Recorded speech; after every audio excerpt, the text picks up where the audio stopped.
வணக்கம் நண்பர்களே. ஹுண்டாய் நிறுவனம் பார்த்தீங்க அப்படின்னா, ஒரு 7 சீட்டர் காரை இந்தியாவில விற்பனைக்கு கொண்டு வரத்துக்கு ரெடி ஆயிட்டுருக்காங்க. ஹுண்டாயை பொறுத்தவரைக்கும் இந்தியாவில ஆல்ரெடி அல்கசார் இருக்குது. இப்போ டியூசன் காரும் இருக்குது. டியூசன் பொறுத்தவரைக்கும் 5 சீட்டர் மாடல். அல்கசார் 7 சீட்டர் தான். இது ரெண்டுக்கும் நடுவில் பார்த்தீங்க அப்படின்னா, இந்த வரப்போகிற எஸ்யூவி காரை பொசிஷன் பண்ணலான்னு வந்திருக்காங்க. இப்போதைக்கு பார்த்தீங்கன்னா குளோபலாக அந்த காருக்கு NI 1I அப்படின்னு சொல்லிட்டு ஒரு கோட் நேம் வச்சுருக்காங்க. இப்போ இந்த காரை இந்தியாவில் பூனே பக்கத்தில் இருக்கக்கூடிய ஹுண்டாய் பிளான்ட்டான டெலிகன் பிளான்ட்டில் தான் ப்ரொடக்ஷன் பண்ண போகிறாங்க. அதேமாதிரி வென்யூலையும் பார்த்தீங்கன்னா இவங்க நெக்ஸ்ட் ஜென்ரேஷன் மாடலையும் விற்பனைக்கு கொண்டு வர போகிறாங்க. அந்த வென்யூ காருமே இதே பிளான்ட்டில் தான் ப்ரொடக்ஷன் ஆக போகுது அப்படின்னு சொல்லப்படுது. இந்த வரப்போகிற எஸ்யூவி காரை பொறுத்த வரைக்கும் டிசைன் வைஸ் எடுத்துக்கிட்டோம் அப்படின்னா Tata Safari, Mahindra XUV 700, MG Hector plus இந்த மாதிரி கார் மாடல்களுக்கு போட்டியாக வரப்போகுது. அதே மாதிரி ஹைப்ரிட் பவர் ட்ரெயின் கொடுக்க போகிறாங்க. இந்தியாவில் இப்போதைக்கு விற்பனையில் இருக்கக்கூடிய கார் மாடல்களை பொறுத்த வரைக்கும் ஹைப்ரிட் பவர் ட்ரெயின் வரது கிடையாது. இப்போ இந்த வரப்போகிற 7 சீட்டர் மாடலில் ஹைப்ரிட் பவர் ட்ரெயின் கொடுக்க போகிறாங்க.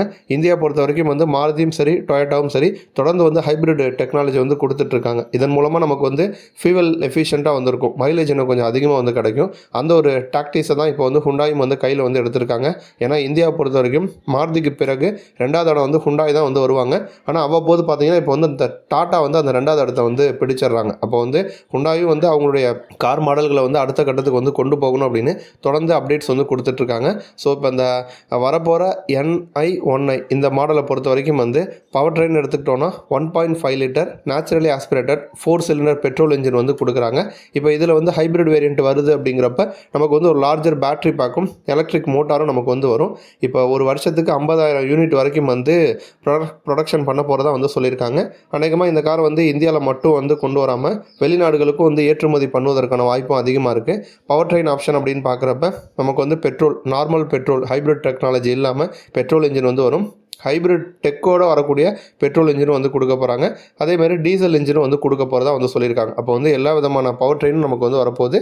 அதேமாதிரி கியர் பாக்ஸ் ஆப்ஷனும் மல்டிப்புளாக இருக்கும். நமக்கு ஆட்டோமேட்டிக் மேனுவல் அந்த மாதிரி மல்டிபிள் ஆப்ஷன்ஸ் இருக்குங்கிற மாதிரி சொல்லியிருக்காங்க. இந்த மாடலை பொறுத்த வரைக்கும் குளோபலாக விற்பனையில் இருக்கக்கூடிய டியூசன் காரை விட கொஞ்சம் லென்த்தியாக வீல் பேஸ் அதிகமாக இருக்க போகுது. அந்த டியூசன் காரை பேஸ் பண்ணி தான் டிசைன் இருக்கும் அப்படிங்கிற மாதிரி சொல்லியிருக்காங்க. நமக்கு லென்த்து பார்த்திங்க அப்படின்னா 4.68 மீட்டர் வரும் அப்படிங்கிற மாதிரி சொல்லியிருக்காங்க. கேபின் ஸ்பேஸ் நமக்கு அல்கசார் காரை விட இன்னும் கொஞ்சம் நல்லா ஸ்பேஷியஸாக இருக்கும் அப்படிங்கிற மாதிரி சொல்லியிருக்காங்க. இந்த காரில் வரக்கூடிய ஃபீச்சர்ஸ் அப்படின்னு பார்த்தோன்னா சேஃப்டிக்காக 6 ஏர்பேக் இருக்குன்னு சொல்லியிருக்காங்க. Hill start assist, electronic stability control, 360 degree camera இந்த ஃபீச்சர்ஸ் வரும். அதேமாதிரி நமக்கு அடாஸ் டெக்னாலஜி வரும்னு சொல்லியிருக்காங்க. Forward collision warning, adaptive cruise control, lane keep assist, driver attention warning இந்த மாதிரி லெவல் 2 அடாஸ் டெக்னாலஜி கொடுக்க போகிறாங்க. ஃப்ரண்ட்டு மற்றும் ரியரில் பார்க்கிங் சென்சார்ஸ் வரும். Automatic headlamps, follow me headlamps, rain sensing vipers, panoramic sunroof இந்த மாதிரி ஃபீச்சர்ஸ் வரும். அதேமாதிரி ஃப்ரண்ட்டில் நமக்கு வென்டிலேட்டட் சீட்ஸ் வரும்.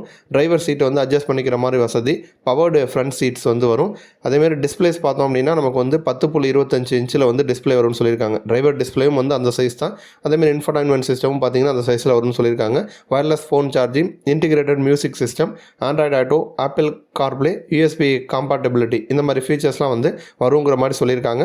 அதே மாதிரி நமக்கு cruise control, automatic climate control, tyre pressure monitoring system, Isofix, child seat anchors, ரியரில் AC வென்ட்ஸ், ரியர் சீட்டை ஃபோல்ட் பண்ணிக்கக்கூடிய வசதி, keyless entry, cooled glove box இந்த மாதிரி ஃபீச்சர்ஸ்லாம் வருங்கிற மாதிரி சொல்லியிருக்காங்க. பட் விலையை பற்றி இன்னும் ஹுண்டாய் எதுவும் அனௌன்ஸ் பண்ணலை. ஸோ 7 சீட்டர் காரை பொறுத்த வரைக்கும் இப்போதைக்கு பார்த்தீங்க அப்படின்னா ஓரளவுக்கு நல்லா விற்பனை ஆகிட்டு இருக்கக்கூடியது எர்டிகா. அந்த எர்டிகா காருக்கு போட்டியாக இந்த வரப்போகிற ஹுண்டாய் கார் இருக்கும் அப்படின்னு சொல்லப்படுது. நன்றி.